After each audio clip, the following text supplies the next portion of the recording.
असतो मा सद्गमय तमसो मा ज्योतिर्गमय मृत्योर्मामृतं गमय। गंगे च यमुने चैव गोदावरी सरस्वती नर्मदे सिंधु कावेरी जले अस्मिन् सन्निधिं कुरु। नमस्ते दोस्तों, टॉक एंड हील में आपका हार्दिक स्वागत है। क्या आप एक ऐसी जगह की कल्पना कर सकते हैं जहां लाखों लोग एक साथ आकर अपने तन और मन की शुद्धि करके अपनी आत्मा की पवित्र दीप्ति से स्वयं को अवलोकित करते हैं, जहां आस्था और विश्वास की एक अटूट धारा बहती है। आज हम आपको ले चलेंगे महाकुंभ की यात्रा पर। 2025 में प्रयागराज एक बार फिर इतिहास रचने जा रहा है महाकुंभ के आयोजन के साथ। आज के इस वीडियो में हम इस महापर्व के आध्यात्मिक महत्व, इसकी परंपराओं और 2025 के आयोजन के बारे में विस्तार से जानेंगे। जुड़े रहिए हमारे साथ। पौराणिक काल से महाकुंभ मेले से जुड़ी सर्वाधिक मान्य कथा समुद्र मंथन की है। कहते हैं समुद्र मंथन से प्राप्त अमृत कलश से कुछ बूंदें इन पवित्र नदियों में गिरी। तभी से महाकुंभ पर्व इन पवित्र नदियों के तट पर संपन्न होने लगा। महर्षि दुर्वासा के शाप के कारण जब इंद्र और अन्य देवता कमजोर हो गए तो दैत्यों ने देवताओं पर आक्रमण कर उन्हें परास्त कर दिया। तब सब देवता मिलकर भगवान विष्णु के पास गए और उन्हें सारा वृतांत सुनाया। तब भगवान विष्णु ने उन्हें दैत्यों के साथ मिलकर क्षीर सागर का मंथन करके अमृत निकालने की सलाह दी। भगवान विष्णु के ऐसा कहने पर संपूर्ण देवता दैत्यों के साथ संधि करके अमृत निकालने के यत्न में लग गए। अमृत कुंभ के निकलते ही देवताओं के इशारे से इंद्रपुत्र जयंत अमृत कलश को लेकर आकाश में उड़ गया। उसके बाद दैत्य गुरु शुक्राचार्य के आदेशानुसार दैत्यों ने अमृत को वापस लेने के लिए जयंत का पीछा किया और घोर परिश्रम के बाद उन्होंने बीच रास्ते में ही जयंत को पकड़ा।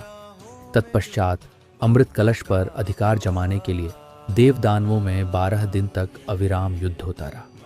इस परस्पर युद्ध के दौरान पृथ्वी के 4 स्थानों प्रयाग, हरिद्वार, उज्जैन, नासिक पर कलश से अमृत बूंदें गिरी थी। तभी से इन चारों तीर्थ स्थलों पर कुंभ का आयोजन होने लगा। ऐतिहासिक महत्व की बात करें तो महाकुंभ आयोजन का प्रमाणिक काल राजा हर्षवर्धन के समय से लिखित साक्ष्यों में विद्यमान है। 7वीं शताब्दी में भारत की यात्रा करने वाले चीनी बौद्ध भिक्षु और यात्री वेणसांग के वृत्तांतों में इसका उल्लेख मिलता है।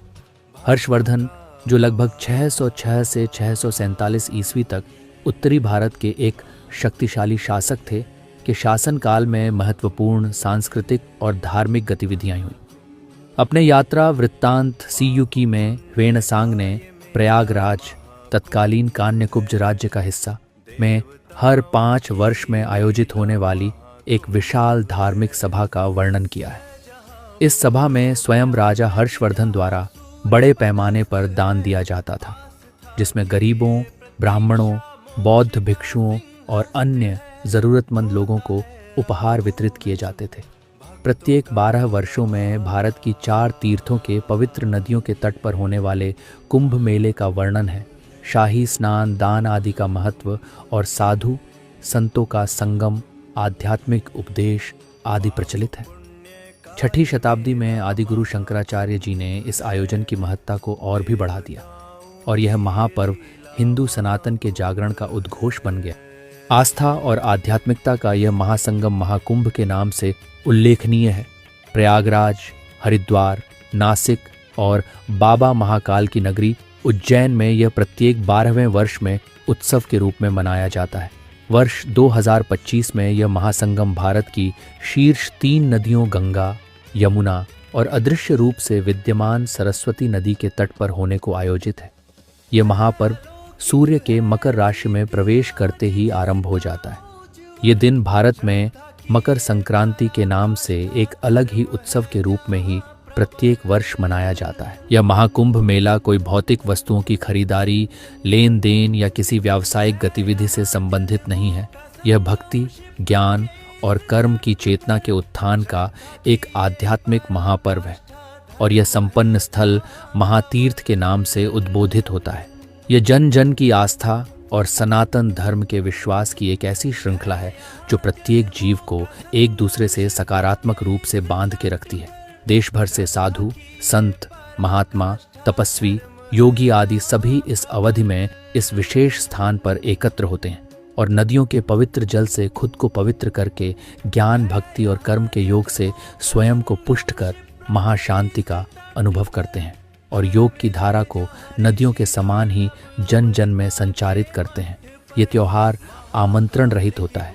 इस त्योहार में प्रत्येक व्यक्ति स्वयं को आमंत्रित समझता है और इस महासंगम में एकत्र होकर नदियों का स्नान करके भारत के प्रत्येक खंड से आए हुए ऋषियों, संतों, महात्माओं के दर्शन और ज्ञान का लाभ प्राप्त करते हैं और स्वयं को धन्य करते हैं। इससे यह त्योहार एक आध्यात्मिक चेतना के विकास का भी महापर्व बन जाता है। महाकुंभ में एक बार भी आकर पवित्र नदियों में स्नान करके साधु संतों के दर्शन करने से संपूर्ण तीर्थों का फल प्राप्त हो जाता है, चाहे गृहस्थ जीवन हो या सन्यासी हो। ये एक ऐसा संगम बन जाता है जहां सभी ही अपने आत्म कल्याण की भावना से यहां आते हैं और अपने अपने मुक्ति के लिए अपने अपने साधन से अपने तन और मन की शुद्धि करके अपने आत्मा की मुक्ति के मार्ग को प्रशस्त करते हैं। जहां ऋषि मुनि इस पवित्र मास में अपने यथाचित योग को पुष्ट करते हैं, वैसे ही आमजन भी भारत के कोने कोने से यहाँ एकत्र होकर शाही स्नान आदि क्रिया करते हैं। तीर्थ क्षेत्र में आए हुए संत महात्माओं को दान करके अपने अन्न की शुद्ध करते हैं और उनके वचन को सुनकर ज्ञान लाभ और कीर्तन करके अपने मन की शुद्धि करते हैं और संत महात्माओं के दर्शन मात्र से अपने कर्म की शुद्धि करते हैं। इसीलिए यह स्थल एक पूर्ण धार्मिक स्थल के रूप में परिवर्तित होता है, जहां सिर्फ आध्यात्मिक चेतना का ही प्रवाह होता है। इस वर्ष सन 2025 का महाकुंभ प्रयागराज में संपन्न होना है, क्योंकि देवगुरु बृहस्पति का गोचर वृषभ राशि में हो रहा है।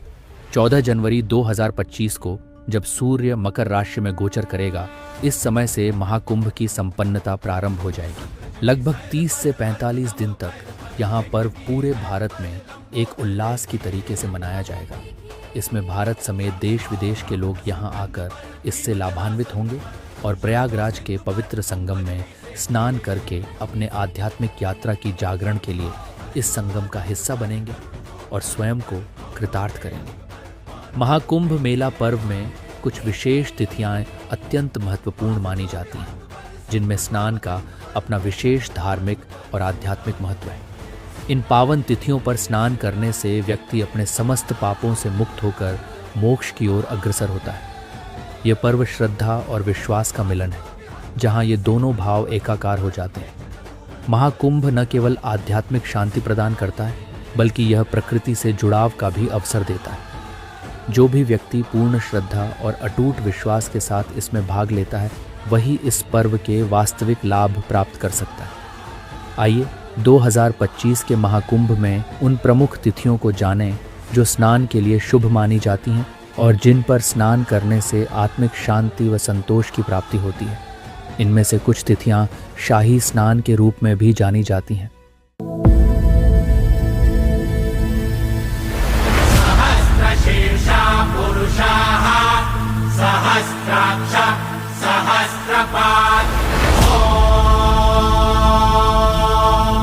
स भूमिं विश्वतो वृत्वा गन्तिष्ठद्दशाङ्गुलम्।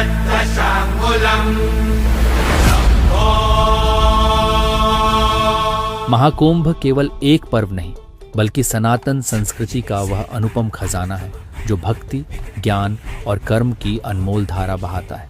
2025 का यह महापर्व प्रयागराज में हमें आध्यात्मिक चेतना, शुद्धता और शांति का अनुभव करने का एक अनुपम अवसर प्रदान करेगा।